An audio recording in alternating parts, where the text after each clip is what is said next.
DD Urdu के programme इल्म सेहत में आपका खैर मकदम है। अभी तक हमने जाना कि यूनानी सिस्टम ऑफ मेडिसिन, जिसे हम यूनानी पैथी भी कहते हैं, क्या है। आज हम इस एपिसोड में जानेंगे कि यूनानी तिब के ज़ख़ीरे में और कौन कौन से ख़जाने छुपे हुए हैं। साथ ही साथ ये भी जानने की कोशिश करेंगे कि मरीज़ को सेहतमंद बनाने के लिए कौन कौन से तरीक़े अपनाए जाते हैं। हमारे यहाँ बीमारी का जो कंसेप्ट है वो ये है कि 4 खिलतों से जिस्म इंसान बना हुआ है। उन 4 खिलतों में से जब ये इन चारों खिलतों के अंदर जब एतदाल कायम रहता है तो आदमी सेहतमंद रहता है। और जैसी किसी खिल्त की ज़्यादती हो जाती है या किसी खिल्त की कमी हो जाती है तो उसके नतीजे में उसका बैलेंस बिगड़ता है। उस बैलेंस को कायम रखने के लिए फिर ये इन तदाबीर की ज़रूरत पड़ती है। इन तदाबीर के ज़रिए उन बैलेंस को मेंटेन किया जाता है और उससे वो सेहत हासिल हो जाती है। यूनानी सिस्टम में ट्रीटमेंट करते वक्त होलिस्टिक व्यू लिया जाता है। एक हम इंडिविजुअल पूरे इंसान को इन टोटलिटी परसीव करते हैं, देखते हैं, डायग्नोस करते हैं और उसके बाद उसके हिसाब से ट्रीटमेंट उसको प्रेस्क्राइब किया जाता है। तिब्ब यूनानी में जिस्म की बनावट से लेकर अंदर के सभी अखलाक, मिजाज, तबीयत के साथ साथ मुआलिजात, अमराज़ निस्वा, क़बलात व अत्फ़ाल, इल्मुल समूम, इल्मुल अद्विया, तहफ़्फ़ुज़ी और समाजी तिब जैसे तमाम जदीद तंजीमों के बारे में समझने की कोशिश की जाती है। तशरीहुल बदन एनाटमी कहते हैं। ये एक ऐसा मौजू है जो गोया तिब के तमाम शोबों के लिए ज़रूरी है, चाहे वह आयुर्वेदिक हो, यूनानी हो, मॉडर्न मेडिसिन है। सर के इस स्कैल्प से लेकर के और पाँव के सोल तक हर चीज़ पढ़ाते हैं। जिस्म की साख्त है, हड्डियाँ हैं, गोश्त पोस्ट है, ये रगें हैं जिनको नर्व्स वेसल्स कहते हैं। ये सारी चीज़ें जब तक तालिब इल्म को नॉर्मल स्ट्रक्चर ना मालूम हो, जिस्म की तबी साख्त ना मालूम हो, तो आगे उसमें पैदा होने वाली बीमारियाँ, एब नॉर्मल स्ट्रक्चर वो पता ही नहीं चल सकता। और जब एब नॉर्मल स्ट्रक्चर से नावाकिफ़ होगा तो फिर आगे उसको मर्ज़ को समझना और मर्ज़ का इलाज, वो सारी चीज़ें उसके लिए बिल्कुल बेसूद हैं। ये शुबा हिफ़्ज़ान सेहत के ही ताल्लुक़ से जाना जाता है और इसके अंदर सेहत की हिफाजत करने के लिए और सेहत को किस तरह से कायम रखा जाए और उसमें इंसानी सेहत की किस तरह से हिफाजत की जाए, इसके ऊपर ही काम किया जाता है। हिफ़्ज़ान सेहत का जो शोबा है उसके अंदर सारे ही जितने भी डिसिप्लिन्स हैं उनकी सभी की इसमें शमूलियत होती है। अगर हमें किसी भी सेहत की हिफाजत करनी है तो हमें उस हद तक मर्ज़ को पैदा ही नहीं होने देते जिसकी वजह से वो किसी तबीब के पास जा सके। तो हम पूरी अपनी कोशिश करते हैं कि उसको सेहतमंद रखा जा सके और उसको सेहत को दायम कायम रखा जा सके, जिससे अच्छी से अच्छी ग़िज़ा उसको प्रोवाइड कराई जा सके, उसको रहन सहन के बेहतर से बेहतर तरीक़ों के बारे में बताया जा सके। शोबा इल्मुल अद्विया एक पूरा है जिसके अंदर हम मुख्तलिफ़ दवाओं को पढ़ाते हैं और दवाओं को बनाने के बाद इन दवाओं से जो है मुख्तलिफ़ दवाएँ कैसे बनाते हैं, ये तमाम तर जो है शनाख्त अद्विया दवाओं की पहचान क्या है। ये दवाएँ अगर मुख्तलिफ़ रखी हुई हमारे सामने तो तालिब इल्म कैसे उसे पहचानेगा, ये दवा कौन सी है, इसका पौधा कितना बड़ा है, ये कहाँ का नेटिव प्लांट है, तमाम तर उसका जो है कि तलबा को जो है उसको जो है रोशनास कराया जाता है। इसी तरह से इल्मुल समूम, ख़ासतौर से जो टॉक्सिकोलॉजी का अगर सब्जेक्ट हम कहें तो टॉक्सिकोलॉजी के अंदर वो सारी ग़िज़ाएँ, वो सारी अशियाएँ जो इंसान को नुकसान पहुँचाने के लिए, जिसमें ख़ासतौर से जहर आते हैं, तो इंसान के ज़्यादा से ज़्यादा नुकसान पहुँचाने की कोशिश तिब्ब क़ानून व इल्मुल समूम के अंदर की जाती है और इंसान को पूरी तरह सेहतमंद रखने की कोशिश हिफ़्ज़ान सेहत के अंदर की जाती है। अमराज़ निस्वा, क़बालत व अत्फ़ाल, तो ये जो डिपार्टमेंट है, ये जो शोबा है, इसमें 3 सब्जेक्ट हम लोग कवर करते हैं। एक है गायनेकोलॉजी, दूसरा है ऑब्स्टेट्रिक्स और तीसरा पीडियाट्रिक्स। तो डिज़ीज़ कैसे स्टार्ट होती है, किस तरह से वो बढ़ती है, यानी पैथोलॉजी क्या है, पैथोजेनेसिस उसका क्या है, किस तरह से वो क्लिनिकल पिक्चर क्रिएट करती है, यानी उसके क्लिनिकल फीचर्स क्या होते हैं और पेशेंट को क्या फ़ील होता है, वो सब के लिए कॉमन होता है। फिर उस डिज़ीज़ को डायग्नोस करने के जो तरीक़े हैं, जो क्लिनिकल भी हो सकते हैं, इन्वेस्टिगेशनल यानी लैब टेस्ट के ज़रिए भी होते हैं, वहाँ तक हमारी टीचिंग स्टूडेंट्स को भी और जो पेशेंट को हम अप्रोच करते हैं डायग्नोसिस के लिए वो सेम होता है। हम लोग जो पेशेंट को ट्रीट करते हैं वो सिर्फ सर्जरी ही नहीं करते, बल्कि उसको हम कंजर्वेटिव ट्रीटमेंट या क्योरेटिव ट्रीटमेंट भी, यानी उसको एक चीज़ कहलाएगी कि हम उसको सिर्फ वक्ती तौर पे इलाज दे रहे हैं और एक चीज़ ये होती है कि हम उसको मुकम्मल इलाज फराहम कर रहे हैं। तो मुकम्मल इलाज सिर्फ दवाओं की बुनियाद पे भी फराहम किया जा सकता है, बल्कि हम जो पेशेंट को सेलेक्ट करते हैं, कुछ पेशेंट्स ऐसे होते हैं जो सिर्फ जो हमारी मेडिसिन्स हैं, यूनानी मेडिसिन्स या ट्रेडिशनल मेडिसिन्स, उनकी बुनियाद पे सही हो जाते हैं। यूनानी तिब एक बहुत ही वेल डिफाइंड तरीक़ा इलाज है और इसमें कई ब्रांचेज़ हैं। तशरीहुल बदन और मुनाफिल आज़ा से लेकर इलाज के अलग अलग तरीक़ों तक। इनके इलाज के लिए सबसे पहला तरीक़ा जो अतिब्बा ने बयान किया है वो ये है कि पहले उनकी ग़िज़ाओं में तब्दीलियाँ करके देखा जाए। अगर ग़िज़ाओं में तब्दीली करने के नतीजे में अगर ये एतदाल कायम हो जाता है तो सबसे बेस्ट माना जाता है। इसलिए सबसे पहले उन्होंने कहा कि इलाज बित तग़ज़िया। हमारे पास जो पेशेंट आती हैं, जो ओपीडी में पेशेंट हमें अटेंड करती हैं ओपीडी को, तो उसमें ज़्यादातर वो पेशेंट होती हैं जो एनीमिया की होती हैं। तो एनीमिया बहुत सारे कारण से जो है औरतों में बहुत कॉमन भी है, क्योंकि ब्लड लॉस वगैरह हर मंथ होता है तो उसकी वजह से एनीमिया हो जाता है। तो उसके लिए हम उसको क्या नाम है बोलते हैं कि वो गाजर वगैरह है जैसे, और क्या कहते हैं खजूर होती है, और क्या कहते हैं इन सब का इस्तेमाल, अनार वगैरह है, फ्रूट्स वगैरह, मतलब ज़्यादातर फ्रूट्स बताते हैं खाने के लिए। तो कुछ ऐसी ग़िज़ाएँ हम मरीज़ को अपने एडवाइस करते हैं जिसमें आयरन भी होता है, और दूसरा अगर आयरन नहीं भी है, विटामिन सी उनमें है, तो वो आयरन के एब्जॉर्प्शन को बढ़ा देता है। मैं तो पिछले 4 साल में अपना इलाज करवाई थी। मुझे खून का प्रॉब्लम था, तो मेरा इलाज यहाँ हुआ और मैं सही बिल्कुल हो गई। और आज की डेट में मेरे पास खून का प्रॉब्लम नहीं है। मुझे तो बस खाने पीने का ज़्यादा बताया गया था, चुकंदर खाना है, गुड़ खाना है, चना खाना है, और जितना ज़्यादा मतलब फ्रूट्स खाना है खून बनाने के लिए। फिर वो बकरे का कलेजी खाने के लिए बताया गया था, ये बताया था डॉक्टर ने। क्या आपने कभी सोचा है कि बिना दवाइयों का सहारा लिए ही हम अपने बदन के दर्द, सूजन, मोटापे और ऐसी ही कितनी परेशानियों से छुटकारा पा सकते हैं? यूनानी तरीक़ा इलाज में ये बाआसानी मुमकिन है। अगर ग़िज़ाओं से बात नहीं बनती है तब फिर वो तदाबीर अख्तियार की जाती है जिसमें दवाओं की ज़रूरत नहीं होती है, और उसमें यह है कि वो मादा जो ज़्यादा हो गया है उस मादे को उस तरकीबों के ज़रिए से, जिसमें से मुसिल थेरेपी है, हिजामत है, फस्द है, रियाज़त है, पेशाब आवर दवाओं का इस्तेमाल है या इदरार है, इन सब, या पसीना ला करके जो है उस मादे का इखराज किया जाए। मेरे पैरों की नसें बहुत ज़्यादा खड़ी होती थी, पैरों की वजह से मैं बहुत परेशान रहती थी, उठा बैठा नहीं जाता था मेरे से। ये एक तकलीफ मेरे को कम से कम 17-18 साल हो जाएगी। उससे पहले मैंने सफदरजंग में दिखाया था तो मेरा ऑपरेशन बोल दिया था। मेरे को किसी ने बताया भाई ऐसे से देसी दवाई वहाँ से मिलती है, आप उधर दिखाइए। तो मेरे पैरों में से खून निकाला, उसके बाद में 2 दफ़ा खून निकाला मेरे पैरों में से, अब मुझे कुछ आ रहा। मेरे ना पैरों में बहुत ज़्यादा दर्द होता था, मैं लेटरिन बाथरूम में भी बैठ नहीं पाती थी। फिर मेरे को बताया, मैंने बहुत दवाई करी, फिर बताया कि तिब्बिया हॉस्पिटल जाओ। फिर यहाँ मैं आई, मुझे एडमिट कर लिया गया, और मेरा दर्द इतना होता था, बहुत ज़्यादा सिकाई हो रही है मेरी, बहुत आराम है मुझे। अब मैं बहुत आराम से बैठ सकती हूँ, चल सकती हूँ, कोई दिक्कत नहीं है। मेरे को 5 साल से बीमारी है, इतनी बीमारी है और मैं खड़ी भी नहीं हो सकती, सांस भी नहीं ले सकती थी। मेडिकल वाले ने बोले आपके घुटने खराब हो गए, हड्डी आपकी गल चुकी है, 3 लाख बोले ऑपरेशन की।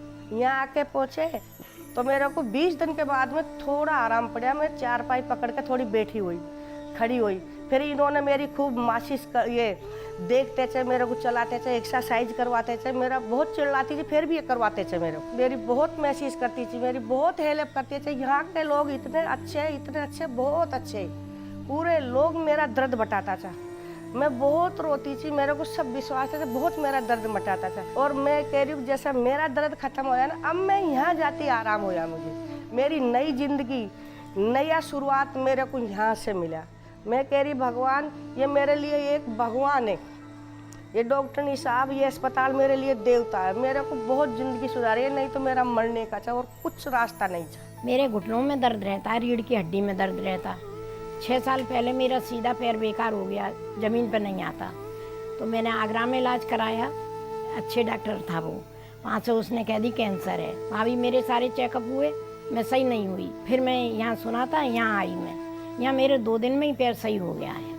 अब ये पैर अभी ज़मीन पे तो नहीं आ रहा है, पर मैं हिल नहीं सकती, वो मुझे राहत मिली है 2 दिन में। मेरे कप भी लगाए, दवा भी दी और भाप भी लगाई।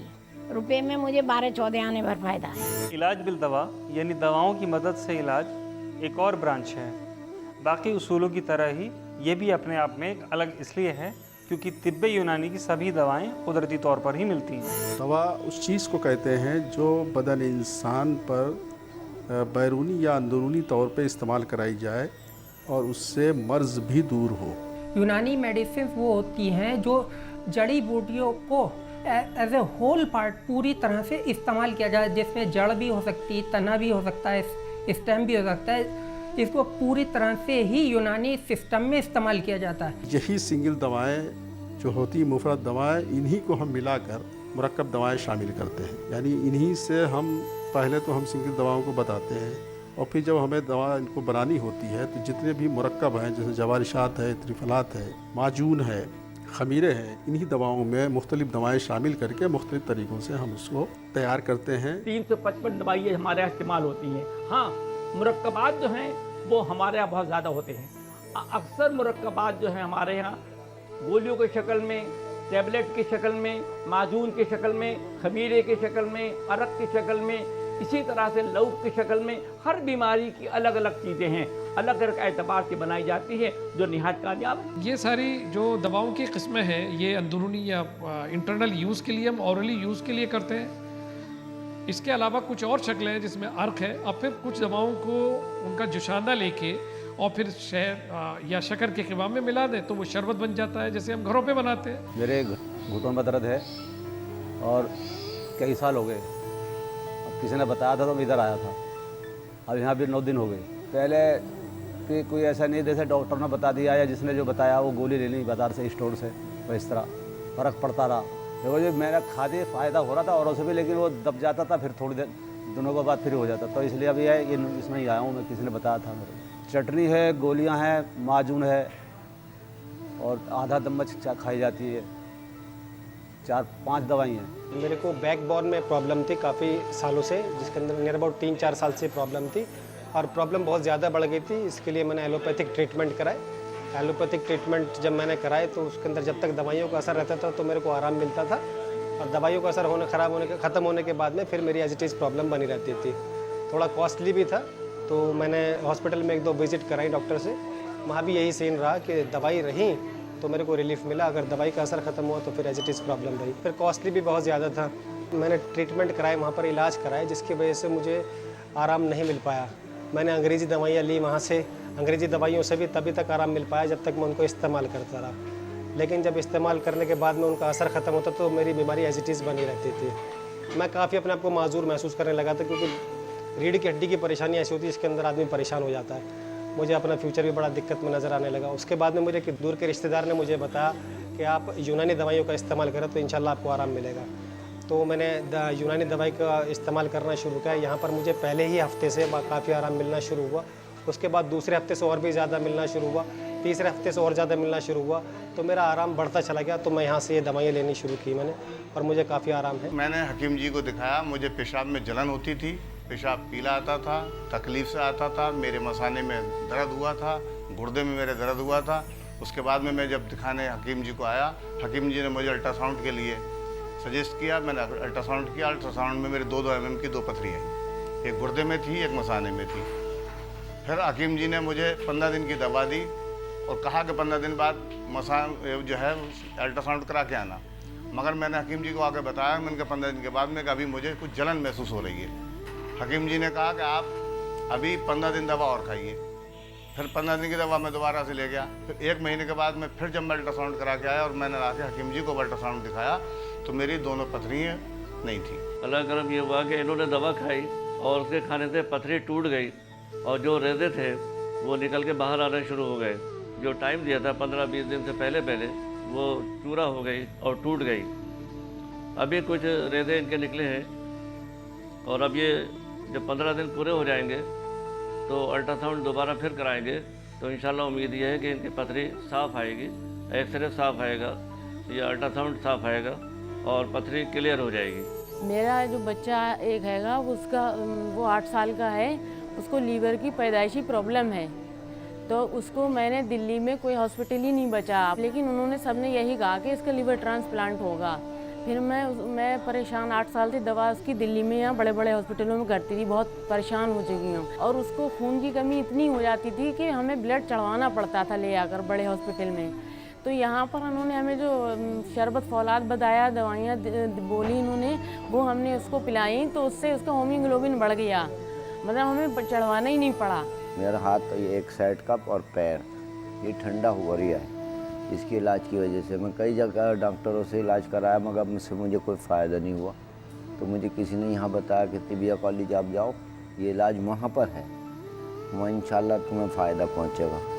1.5 महीना हो गया मुझे यहाँ आए हुए दवाइयाँ खाते, पहले से फ़र्क है। लेकिन इसके बारे में मैंने जब डॉक्टर साहब से पूछा, कहने लगे ये यूनानी दवा है और इसमें थोड़ा वक्त लगता है, आप घबराओ ना और क्या नाम है दवाइयाँ खाते रहो। मैंने ठीक है, लेकिन पहले से और अब में फ़र्क है। पहले बहुत तकलीफ़ थी कि हम जब लेटते थे तो लिहाव को चारों तरफ से दबा के, हाथ को भी कमर के इसके तले दबा के लेटते थे। अब कोई ऐसी परेशानी नहीं है, हम अंदाज़ा लगा रहे हैं कि इंशाल्लाह सही हो जाएगा अल्लाह ने चाहा तो। दवाइयाँ हमारे को कई किस्म की मिली हुई हैं, जवारश कमूनी है, जवारश आंवला है, खमीरा मरवारी है, अस्पताल की तरफ से मिलती है, हमें कोई पैसा नहीं खर्च करना पड़ता। यूनानी मेडिसिन चूँकि नेचुरल फॉर्म में होती है और नेचर से बहुत करीब होती है, इसका ज़्यादा अच्छा तरीका इलाज यूनानी ज़्यादा सही रहता है बनस्बत मॉडर्न के, क्योंकि मॉडर्न में एक तब एक बीमारी सही होती है, उस तरफ उसके साइड इफ़ेक्ट उससे ज़्यादा पड़ने लगते हैं। इन दवाओं में चूँकि साइड इफ़ेक्ट नहीं है, इसलिए इस तरीका इलाज जो है ज़्यादा बेहतर है। कुछ पर्टिकुलर एंड सेलेक्टेड केसेस को हमें लगता है कि ये ट्रीटमेंट जो है इनके लिए नाकाफ़ी है, उसके लिए हम सर्जिकल ट्रीटमेंट जो है वो उन्हें प्रोवाइड करते हैं। दवाओं से जब बात नहीं बनती है तब फिर उसमें फिर सर्जरी की ज़रूरत पड़ती है। सर्जिकल केसेस में हमारे यहाँ जो सबसे ज़्यादा केसेस आते हैं वो पाइल्स, फिस्टुला और आर्थराइटिस वगैरह के केसेस होते हैं। तो आर्थराइटिस में और पाइल्स, फिस्टुला में या क्रोनिक वुंड और अल्सर में हमारे यहाँ केसेस सबसे ज़्यादा होते हैं, और उसमें हम बिल्कुल प्योर यूनानी वे अडॉप्ट करते हैं। जो ट्रेडिशनल नॉलेज है उसको भी हम इम्प्लीमेंट करते हैं। इम्प्लीमेंट करने से हमारा ये हरगिज़ मतलब नहीं है कि जो सर्जरी के केसेस हैं जिनको हमें ऑपरेट ही करना है तो उन केसेस में हम उस वाली नॉलेज को जो है अप्लाई करें। वो तो बिल्कुल क्लियर कट है कि एक डायग्नोसिस है और सर्जरी है। ऐसे अल्सर या ऐसे ज़ख़म जो हील ना हो पा रहे हों तो उनमें हम अपना एक एक्सपेरिमेंट यूज़ कर रहे हैं आजकल, और वो है कच्चा पपीता, रॉ पपाया। उसको हम पील ऑफ करके और उसको घिस कर और उसका जो गूदा होता है उसको हम अल्सर पर लगाते हैं, या ऐसे वुंड जो हील ना हो रहे हैं उनके ऊपर लगाते हैं। तो कम से कम 15 या 20 दिन तक अगर हम इसको कंटिन्यूअस इस्तेमाल करते रहे दिन में 3 बार, तो उससे बहुत ही ड्रामेटिक चेंजेस आती हैं। मेरे को शुगर थी तो पैर में गैंग्रीन हो गया था, तो 3-4 हॉस्पिटल में गई। उन्होंने किसी ने अंगूठा काटने के लिए बोला, किसी ने पैर काटने के लिए बोला, मेरा बढ़ गया। तो पहले मेरी बहुत तकलीफ़ थी, काफ़ी घाव थे, 2-3 घाव थे। मैं बहुत अल्लाह को कहती थी कि मेरे ये घाव ठीक करो जो है, तो मैं पैर नहीं कटवाना चाहती, बहुत रोती थी। और फिर किसी ने सलाह दी कि यहाँ इस हॉस्पिटल में आइए तो यहाँ कुछ आपका इलाज अच्छा हो जाएगा। पट्टी करते हैं तो कच्चा पपीता लगाते हैं और सारी सफाई वगैरह करके कच्चा पपीता लगा के पट्टी करते हैं। काफ़ी मेरे को आराम मिला इन यूनानी वालों से। पहले मैं बहुत दवाइयाँ खाती थी, बहुत ट्रीटमेंट चलता था, अब मैं कुछ नहीं इतने खाती, अब काफ़ी ठीक हूँ। मेरा बच्चे का नाम प्रमोद था, उसका 7 साल था। मैं उसका न्यूरोलॉजी अल्सर था, न्यूरोलॉजी बड़ा बड़ा डॉक्टर को दिखा था, वो नहीं हील नहीं हो रहा था।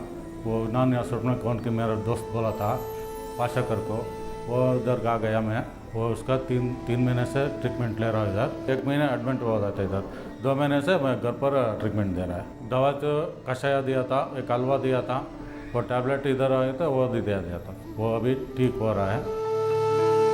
तो मैंने कितने मतलब हॉस्पिटल में देखा है तो वो बता रहे थे कि ऑपरेशन होगा, ये होगा, वो होगा, लेकिन यहाँ पे जो है बहुत आराम से और अच्छा हो गया। ज़्यादा ही दाना परेशान कर रखा था मुझे। अगर मरीज़ को बहुत ज़्यादा दर्द हो रहा है या फिर हम देख रहे हैं कि उसको बहुत इन्फेक्शन के उसके चांसेस हैं, तो फिर हम एंटीबायोटिक भी इस्तेमाल कर लेते हैं और पेन किलर भी इस्तेमाल कर लेते हैं। क्योंकि यूनानी दवाओं में एकदम से ऐसी कोई वो नहीं है कि जैसे इसका इस्तेमाल करते ही फ़ौरन मरीज़ को दर्द में आराम मिल जाए। तो अगर ज़रूरत होती है तो हम मॉडर्न मेडिसिन से भी सहारा लेते हैं और उसको भी इस्तेमाल करते हैं, लेकिन ज़्यादातर हमारी कोशिश ये होती है कि यूनानी दवाओं से ही उसको ट्रीट किया जाए तो बेहतर है। मुझे फिस्टुला खुद ही हो गया था, तो मुझे लगा कि इससे बढ़िया कोई हॉस्पिटल है नहीं। और यहाँ तक कि मेरे कोई जानने वाले थे, उन्होंने लगभग जब उन्होंने बताया कि 10 लाख रुपए से भी ज़्यादा मेरा फिस्टुला में ख़राब हो गया था, अच्छे हॉस्पिटलों में जा कर के, बावजूद इसके कि उनको राहत नहीं मिली, मेरी अपनी जो है खुद की जब से मैं दिखाया तो यहाँ से दवाई मिल गई, मुझे सारी दवाइयाँ मिली मुझे। और यहाँ पे दिखाया तो उन्होंने कहा कि आपको सर्जरी होगी, तो इसके पहले बगैर आपका ऑपरेशन का नहीं होगा। तो मैंने ऑपरेशन करा, मैंने कहा ठीक है मुझे ऑपरेशन कर दीजिए। तो उन्होंने एडमिट किया और ऑपरेशन किया। तो मुझे किसी तरह का कोई दवाई न बाहर से लेनी पड़ी न कुछ, और चाहे जो भी रही है सारा दवाई इन्होंने दिया। सुन करने का भी इंजेक्शन वगैरह, धागे वगैरह सारा कुछ करके पूरी तरह से मुझे, और मैं बड़ा संतुष्ट हूँ। बवासीर का ऑपरेशन है या हाइड्रोसिल का ऑपरेशन है या छोटे छोटे कोई फोड़े हो गए हैं या एब्सेस हो गए हैं, अगर हम उनको इंसीजन लगा के उनका ड्रेन कर दें पस को, तो ये भी तरीका हम लोगों को अख्तियार करना चाहिए। आजकल आमतौर से सारे बाहर के मुल्कों में सर्जरी का तरीका बदल चुका है, और अब बजाय इसके कि हम बड़ा ज़ख्म बनाकर पेट को खोलें, छोटे छोटे सुराखों के ज़रिए अंदर पहुंचते हैं और इंस्ट्रूमेंट्स के ज़रिए कैमरे में देखते हुए इस तरह के अंदर के ऑपरेशंस करते हैं। सबसे ज़्यादा कॉमनली जो हम लोग ऑपरेशंस करते हैं वो पित्ते के ऑपरेशंस होते हैं, जो सबसे ज़्यादा आम बीमारी है सर्जरी के मुतालिक। सर्जरी देखिए एक टेक्निक है और एक फ़न है ये, और इसमें जो मॉडर्न जो टेक्निक्स इस्तेमाल की जाती हैं उनसे हमें ज़रूर फ़ायदा उठाना चाहिए। या आजकल के जो ऑपरेशन के तरीके अख्तियार किए जाते हैं उनमें भी हमें कम से कम उसको अख्तियार करना बहुत ज़रूरी है। आम तौर से मरीज़ को दोबारा से वो इन्फेक्शन हो जाता है, लेकिन हमने जो यूनानी दवाओं का ट्रायल करा है उसमें रिज़ल्ट्स बहुत अच्छे हैं। तकरीबन 70% 70% मरीज़ ऐसे हैं जो बिल्कुल ठीक हो गए हैं 3 महीने के इलाज के बाद। प्री ऑपरेटिव केस में या पोस्ट ऑपरेटिव केस में, यानी सर्जरी से पहले और सर्जरी के बाद, जहाँ तक हो सके यूनानी दवाओं का इस्तेमाल बहुत ज़रूरी है। तो आपने देखा, यूनानी पैथी में इलाज का मतलब है सेहतमंद होना, ना कि सिर्फ बीमारी के आसार देखकर दवाई से मरीज़ को फ़ौरन आराम देना। और ये ख़ासियत सिर्फ यूनानी तिब की ही है, जहाँ न सिर्फ मर्ज़ को बल्कि मरीज़ को भी समझने की कोशिश की जाती है। अगले एपिसोड में हम बात करेंगे इलाज बिल ग़िज़ा यानी डाइटोथेरेपी के बारे में। इसी के साथ में आपको लंबी और सेहतमंद ज़िंदगी की दुआ करते हुए मैं आपसे विदा लेता हूँ। खुदा हाफ़िज़। पुरखों से मिला है खजाना ये हमको, आगे से बढ़ाना है। इल्मे सेहत है ये, सेहत से